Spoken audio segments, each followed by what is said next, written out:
This is Living Power with Dan Hurst. Life. So, it's important for us to understand that if we are going to worship God in spirit and truth, we have to know what worship is.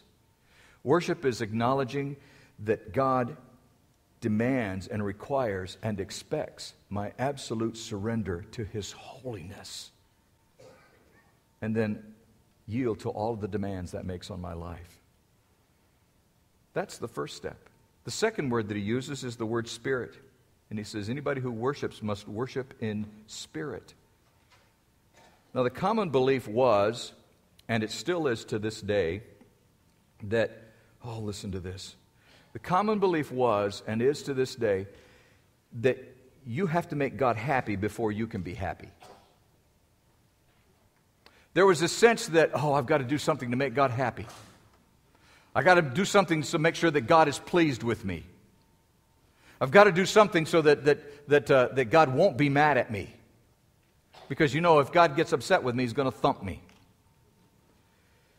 That's the mentality, by the way, when taken to an extreme that requires you to do something extreme, such as human sacrifices in ancient cultures, or the Islamic extremist terrorism that we see in today's world.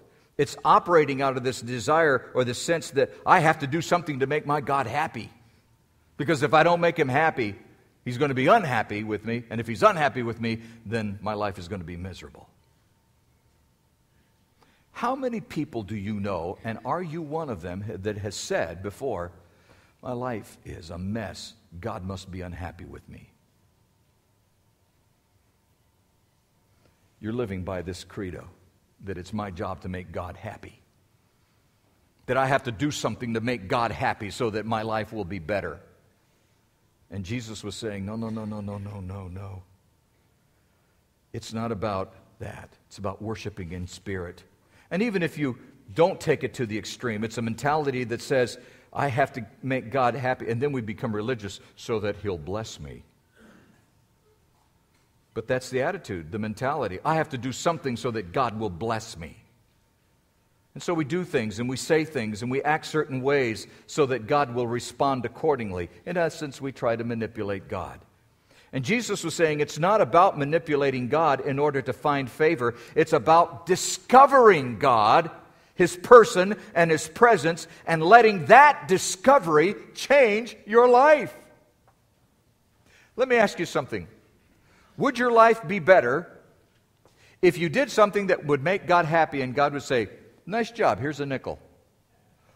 Or would your life be different if you could crawl up into His lap and let Him put His arms around you and let you know how much He loves you? What would change your life?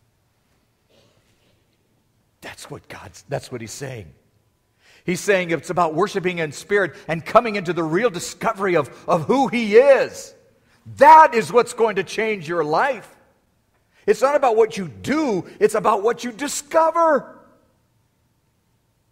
In Philippians chapter 3, verse 7, look at this. Whatever gain I had, I counted loss for the sake of Christ. Indeed, I count everything as loss because of the surpassing worth of knowing Christ my Lord. For His sake I have suffered the loss of all things, count them as rubbish, in order that I may gain Christ and be found in Him. Not having a righteousness of my own that comes from the law, in other words, from doing things, but that which comes through faith in Christ. The righteousness from God that depends on faith, trusting obedience to the known will of God, that I may know Him and the power of His resurrection. That will change your life. Not doing things that will make God pleased with you, but just crawling up into His lap and letting Him hold you and discovering what it means to know God. But not only is it about worshiping in spirit, it's about worshiping in truth. Perhaps a better way to explain this is to say, to worship transparently, open, honest, and real before God. I must tell you that some of my best worship experiences ever in my life have started with, God, I'm going to be honest with you. I'm not depending on you. I guess I don't really trust you. Those have been some of my best worship experiences. When I just became so transparent with God. I just became so, it's not like God didn't know it already, but I needed to be transparent. I needed to be open with God and be honest and say, this is who I am. This is the toadwart that I am. And I know that I'm not what you want me to be. I'm not what I want me to be. I'm not happy about it, and I know that you want something more out of my life.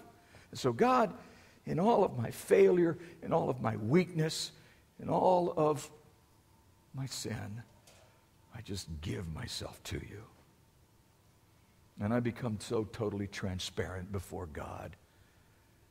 And I can tell you that is one of the most amazing experiences in my life. God seeks that honesty. Psalm 51:6 says, behold, you delight in truth in the inward being. What is inside of me, where I'm just totally transparent and open and honest with God. Not hiding anything. God, this is who I am. You know it. And I want you to know that I know it. And the Samaritan woman responds in a way that so many of us respond. It's just amazing. After she's heard this and thought about it and it struck her, she says, well, I know the Messiah's coming and he's the one that's called Christ. And when he comes, he'll tell me all things. What she was saying was, look, I know someday the Messiah is going to show up, and I guess we'll just have to wait till then to figure it all out. One more time, she just tries to back away from it. One more time, she just says, I can't deal with it anymore. One more time, she says, I'm a failure. I don't want to have to face this reality in my life. And Jesus says, no. Don't put it off any longer. Because, you see, I am the Messiah. You need to act on that now. And notice what happened. The woman at the well finally discovered it. It wasn't about the mountain. It wasn't about the Jerusalem. It wasn't about what she didn't know. It wasn't even about what she knew. It was about discovering God. And she discovered the Messiah. And she thought back about what he had told her and the things that he had said to her. And it suddenly clicked in her life. What Jesus was telling the Samaritan woman was, your whole life has been about trying to do something or to get something right. And you've been trying to do the right things and to avoid doing the wrong things. And you've been doing this over and over and over and over. And it's not about the mountain, and it's not about Jerusalem. It wasn't about what she didn't know. It wasn't about what she did know. It wasn't about God coming to her, meeting her at the point of her need. He wasn't telling her to straighten up her life and to shape up. He was saying to her, let the discovery of God make the difference in your life. Let me say that again, only let me say it just a little differently. Let me change the wording a little bit. What Jesus is saying to you is that your whole life has been about trying to do something right and getting it wrong over and over and over and over. It's not about the mountain. It's not about Jerusalem. It's not about what you don't know. It's not even about what you do know. It's about God coming to you, meeting you at the point of your need. He's not telling you to straighten out your life and shape up. He's saying, let the discovery of God make the difference in your life. Because once you've encountered God, you're never the same.